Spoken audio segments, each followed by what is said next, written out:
ons oor kerk en ons netwerk as ons nou na die laaste 2 weke se podcast prakties kan saamvat. Kom ons begin by iets klein. 'n Vrou in die agterste ry van ons kerk. Welkom by die Sepcast, die plek waar ons geliefde stories op hulle koppe draai, waar ons kyk na wat die geskiedenis dalk oorgesien het en waar ons nuut ontdek en saam groei. Sy het al vir 3 weke nie teruggekom nie. Niemand het regtig opgelet nie. Nie omdat mense koud is nie, maar omdat sy nie regtig betrokke was nie. Geen selgroep, geen bediening, geen netwerk van vriende wat sou vra, waar is sy? En so, in stilte, verdwyn sy. Dit is wat gebeur as 'n kerk funksioneer soos 'n teater, en nie soos 'n liggaam nie. Want daar is 'n fundamentele waarheid oor hoe God se gemeenskap werk.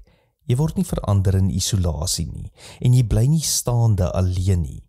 Dis binne verbindings dat geloof gestalte kry, nie net die vertikale lyn ek en God nie, maar ook die horisontale ek en jy, ons en hulle.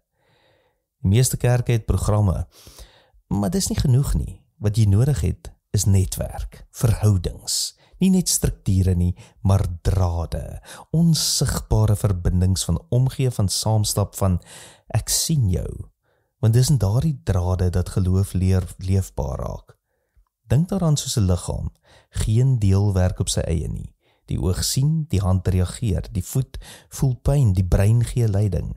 Maar as een deel afgesny word, selfs die sterkste deel, begin dit afsterf.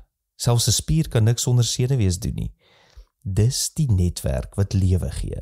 En tog bou ons kerke so silo's, gerig op die individu en my verstaan van God. Jy's in die aanbiddingsspan, jy's by die koffiebediening, jy sit net agter.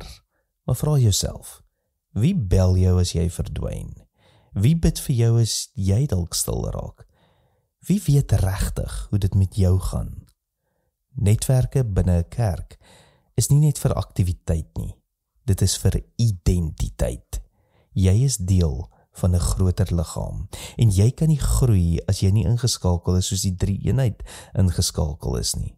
Want ons lewe nie net van preke nie, ons lewe van mense, van name en gesigte wat jou herinner, jy is nie alleen nie, jy behoort, jy's geliefd, jy dra mee en jy word gedra. So die volgende keer as jy in SA gemeente instap, moenie vra wat gaan aan nie. Vra eerder, aan wie is ek verbind en wie wil ek verbind? Want die sterkste kerk is nie die een met die beste toerusting en programme nie. Dis die een met die diepste netwerke. En dis die drade wat jy nie altyd sien nie, wat mense dra wanneer alles anders losraak. Kerk is nie iets wat jy bywoon nie. Dis iemand wat jy ken. En iemand wat jou ken. Tot volgende week, mooi loop.